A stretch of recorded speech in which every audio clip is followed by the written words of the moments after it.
نکاح میں آ گئیں ان کا نکاح نام ہے ازواج، بیویاں.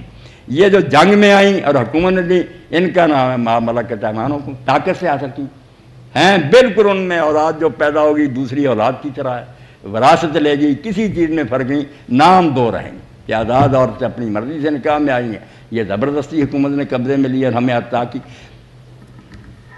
اور ان سے بھی تعلق نہیں رکھ سکتے جب تک جس طرح عدت نہیں نا گزرتی.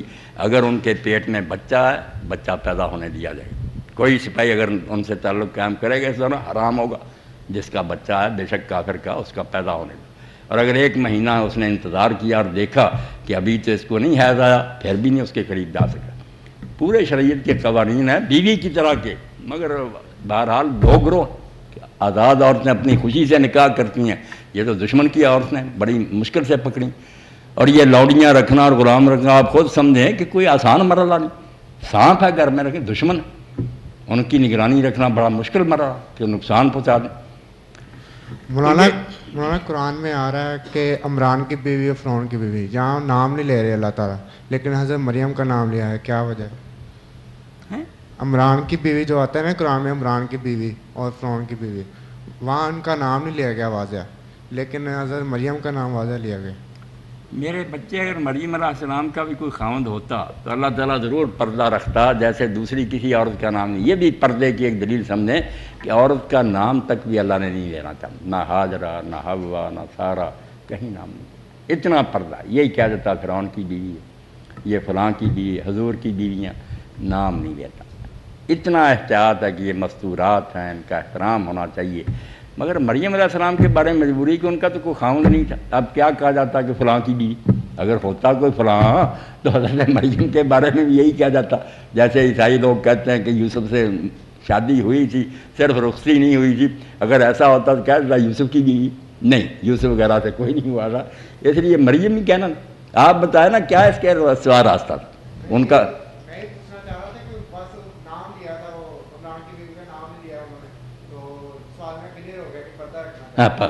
بالکل پردہ رکھنا چاہتا دین. بسم اللہ الرحمن الرحیم. آپ یہ بتائیں یہ جو ہمارا طبقہ ہے نا صنف نازک، یقین جانے خود یہ آپ بھی بے قدر ہو گئی. لوگوں نے فراڈ کیا کہ ترقی کے نام پر انہوں گھروں سے باہر نکال لیا. اب دوہری ذمہ داریاں ان پر ڈالی، کمائیں بھی یہ، دھکے کھائیں بسوں کے، سارا دن تھکی مانی آئیں، پھر گھر کے کام بھی کریں. یہ کوئی انصاف نہیں کیا لوگوں نے، چلاکی کی ہے کہ عیاشی بھی کرتے ہیں اور ان کو مصیبت میں ڈال رکھا. کتنے آرام سے تھیں کہ تم عزت سے بیٹھو، کہیں جانے کی ضرورت نہیں، یہ اس کا کام ہے. اگر نہیں لائے گا کورٹ مجبور، قاضی مجبور کرے گا کہ لاؤ کما کر دو اس کو، اور اگر نہیں دے سکتے میں نکاح تنسیخ کر دوں. خرچہ نہیں دیتے، کیوں بھی یہ رہے تمہاری. تو یہ بالکل عزت آپ ضرور سے بٹھایا تھا کہ ملکہ ہو تم گھر کی، آرام سے رہو. یہ خامن دھکے کھاتا پھرے، لاتا پھرے کما کر سارا. مگر لوگوں نے الٹا چکر چلا دیا اور اس کا نام ترقی دے دیا کہ ان کو آگے لانا چاہیے، یہ کیوں رہیں پیچھے. حالانکہ پیچھے ہونے میں توبہ توبہ. ملوں میں جانتا ہوں کہ سیکٹری رکھتے ہیں جو حاجی صاحبان، کیا کرتے ہیں؟ مہینہ رکھتے ہیں اس کو چھوڑ دیتے ہیں، بدماشی کر دے بن. ملوں میں بیچاریاں کام کرتی ہیں، وہ حرامزادے کہتے ہیں ابھی اور کام کرنا چھٹی کے بعد، اور جو کچھ ہوتا میں بیان نہیں کرتا. خدا اپنا دے. سکولوں تک میں دیکھا کہ جو ہیڈ ہے نا وہ علیحدہ کمرے وہاں لے جاتے. میرے اپنے حرامزادیاں کر کے ترقیاں دیتے ہیں. کچھ حال دین انہیں مستورات رکھنا چاہتا کہ ماں ہے. دیکھیں 4 ہی حیثیتیں نا، یا ماں ہوگی، باپ کے لیے کہیں کہا کہ اس کے قدموں کے نیچے جنت ہے. یہ نے میری بہنوں اور ماؤں کے لیے کہا اللہ کے رسول نے کہ تیری جنت جو ہے تیری ماں کے قدموں کے نیچے ہے. اگر یہ بیٹی ہے، اللہ کے رسول نے فرمایا جس کو اللہ 3 بیٹیاں دے دے اور وہ ان سے اچھا سلوک کرے، ان کی پرورش کرے، نکاح کرے، کرنا ستر لگ من النار. بچوں کے لیے کہیں نہیں فرمایا. فرمایا یہ بیٹیاں اس کے لیے، باپ کے لیے دوزخ کی طرف سے آڑ بن جائیں گی. اس طرح رکاوٹ کھڑی ہو جائیں گی کہ ہم باپ کو دوزخ میں نہیں جانے گے. اور اللہ بخش لے گا کہ 3 بیٹی. لوگوں نے پوچھا اللہ کے رسول اگر 2 ہی ہو؟ فرمایا ہاں 2 کا بھی یہی حکم ہے. وہاں صحابی کہتے ہیں ہم پوچھ نہ سکے 1 کا، ورنہ حضور یہی فرماتے بیٹی کی یہ عزت کہ وہ جہنم جانے سے جاتی ہے. اور اگر بیوی ہے تو حضور علیہ السلام نے فرمایا خیرکم خیرکم لأہلہ. قیامت کے دن سب سے پہلے جو پرچہ دیکھا جائے گا نا، اور تم میں سے بہترین مسلمان دیکھے جائیں گے، بہترین وہ ہوں گے جن کا سلوک اپنی بیوی سے اچھا ہوگا. ورنہ اللہ تعالیٰ پکڑ لے گا. اور میں اس وقت نا رونے کی حالت میں ہوں کہ اللہ کا رسول دنیا چھوڑ رہا تھا. اعلان آپ نے فرما دیا کہ آخری حج ہے میرا، حجۃ الوداع میدان عرفات میں کھڑا تھا اپنی اونٹنی پر اور آخری خطبہ دے رہا تھا. اس میں جو بات آپ نے بچیوں کے لیے کہی، اس وقت بھی حضور کو یہ بات پنچ کرتی تھی کہ ظالم نکاح کر لیتے ہیں بعد میں بدسلوکی. آپ نے فرمایا فاستوصوا بالنساء خیرا، اگر میرے امتی ہو تو میری یہ وصیت پلے باندھو کہ ان عورتوں سے اچھا سلوک کرنا. فَإِنَّكُمْ أَخَذْتُمُوهُنَّ بِأَمَانَةِ اللَّهِ، یہی بچی ہے جس کی طرف اگر تم نظر اٹھا کر دیکھتے گردن اتار دی جاتی. مگر باپ مجلس میں آ کر کہتا کہ بیٹا میں نے یہ بیٹی تیرے حوالے کی، کیا گارنٹی ہے اس کے پاس؟ فرمایا تم اللہ کی امانت لے رہے ہوتے، نہ عالم دے رہا نہ کوئی نہیں دے رہا. جب وہ کہتا قبول کرتے ہو اس وقت فرمایا تم اللہ کی امانت لے رہے ہو.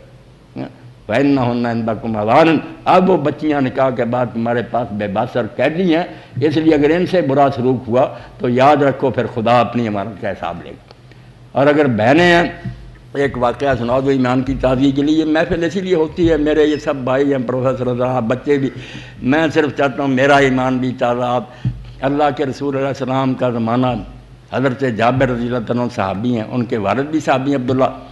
تو عبداللہ رضی اللہ عنہ جس میدان احد میں معرکہ برپا ہوا تو صبح کے حضرت جابر کو بلایا اور کہنے لگے جابر میری 9 بیٹیاں ہیں، اللہ نے مجھے امتحان میں ڈالا، 9 بچیاں صرف تو ایک بیٹا ہے، اور میں نے اپنے رب سے دعائیں مانگی تھیں کہ وہ مجھے شہادت نصیب کرے، اور آج مجھے یقین ہے کہ جو پہلا گروپی شہید ہوگا نا ان میں بھی ہوں گا، میں آج شہید ہو جاؤں گا.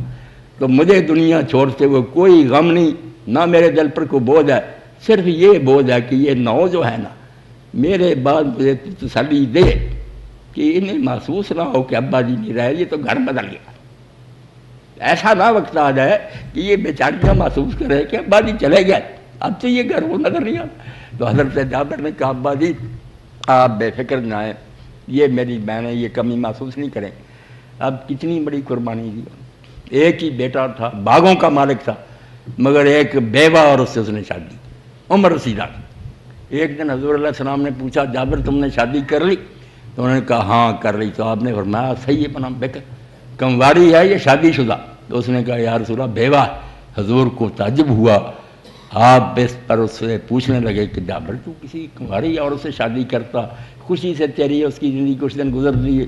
تو اس نے یہ سارا واقعہ سنایا کہ ابا جی نے یہ کہا تھا، اس لیے رسول اللہ میں نے اپنے جذبات کو چھری پھیر دی اور کہا کہ اگر میں ان کی عمر کی لے آؤں گا تو ہم رنگ رلیوں میں مشغول ہو جائیں گے، ان کو کون پوچھے گا. میں پھر ایک ان کی ماں کی طرح کی لے آیا. اور حضور علیہ السلام نے اس موقع پر میرے بھائیوں عزیزوں میری بہنوں 27 مرتبہ حضرت جابر کے لیے بخشی کی دعا آپ کی زبان سے بار بار نکلا کہ اللہ جابر کو بخش دے کہ بہنوں کی خاطر اس نے اپنا سب کچھ برباد کر دی. وہ اسلام کو اگر ہم سمجھیں اور بیان کریں، مصیبت یہ ہے میں آپ کی سامنے عرض کروں کہ خطبہ نکاح جو ہے نا اس کا علماء نے بیڑا غرق کر دیا. کہ جب نکاح ہوتا آتے ہیں چوروں کی طرح عربی پڑھتے ہیں، کسی کو نہیں پتہ چلتا، اتنا مجمع ہوتا کیا ہوا، بعد میں دعا کرو. یہ نکاح اور خطبہ تو معنی ہی رکھتا ہے اس کا کہ وہ خطاب ہے، سپیچ ہے، سپیکر کا انتظام ہو، بچیاں سن رہی ہوں، مرد سن رہے ہوں، وہ عالم بیان کرے. لوگ اسی لیے کہ میرے خطبے سنتے رہتے ہیں، لے جاتے ہیں کہ ہماری بچی کا نکاح پڑھ. اور میں نے دیکھا کئی مرتبہ دولہا رو رہے ہوتے، دولہا اسٹیج پر رو رہا تھا اور سب عورتیں مرد جو ہوتے ہیں ان کی آنکھوں سے آنسو بہہ ہوتے ہیں. بس بتاؤ کہ یہ کیا مرحلہ شروع ہو رہا ہے. مگر دین سارا بھائی رسم بن کر رہ گیا. جو میں نے کہا نا حکمت گم ہو گئی، کسی قانون کے ساتھ اس کا فلسفہ نہیں رہا، جس کی وجہ سے کوئی اثر نہیں. میں خطبہ دے رہا تھا 7 اپ گراؤنڈ میں، تو 20 سال رہا وہ سعودی عرب میں، کافی عمر کا. بعد میں جب بات ختم کی اٹھ کر آیا، اس نے کہا مولانا مجھے تو محسوس ہوا آپ کی باتوں سے کہ وہ مولوی بڑا ظالم تھا جس نے میرا نکاح پڑھا، کوئی بات نہیں کی. اب میرا دل ہل گیا کہ یہ اتنا بڑا کام، ہم بیوی اگر گھر میں لاتے ہیں تو اتنی بڑی ذمہ داری. تو پھر محبت سے اس نے کہا کہ میرا تو جی چاہتے ہیں آپ میرا پھر نکاح اسی طرح پڑھائیں. تو بھائی دین پر اگر صحیح عمل کریں نا ہم تو کسی پر ظلم نہیں ہو سکتا، نہ یہ بچیاں روئیں. اب آپ پڑھے لکھے ہیں مگر ہر روز میرے پاس انگنت یہ کیس آتے ہیں. آپ کی یونیورسٹی سے بھی بڑے بڑے پروفیسر گئے، ان کے رشتہ داروں 3 طلاق، پڑھے لکھے، کئی کی ایم اے بیویاں، کئی طلاق. دونوں کو کوئی خبر نہیں کہ یہ رشتہ کیسا، یہ مذاق ہے کہ تم نے طلاق کہہ دی. کوئی خدا کا خوف کرو، اللہ تعالیٰ کی امانت. ان اللہ کان علی کبیرہ، سورہ نساء کی آیت ہی دل ہلانے کے لیے کہ جہاں حقوق بیان ہے اللہ نے مرد عورتوں کا بیان کیا، وہاں پر ان اللہ کان علی کبیرہ. یاد رکھو ایک سپریم پاور موجود ہے اللہ جو تم پر غالب ہے. اور اس کی گرفت سے کوئی نہیں چھوٹ سکے گا. اس لیے اگر ظلم کرو گے تو پھر اس عدالت کا انتظار کرو.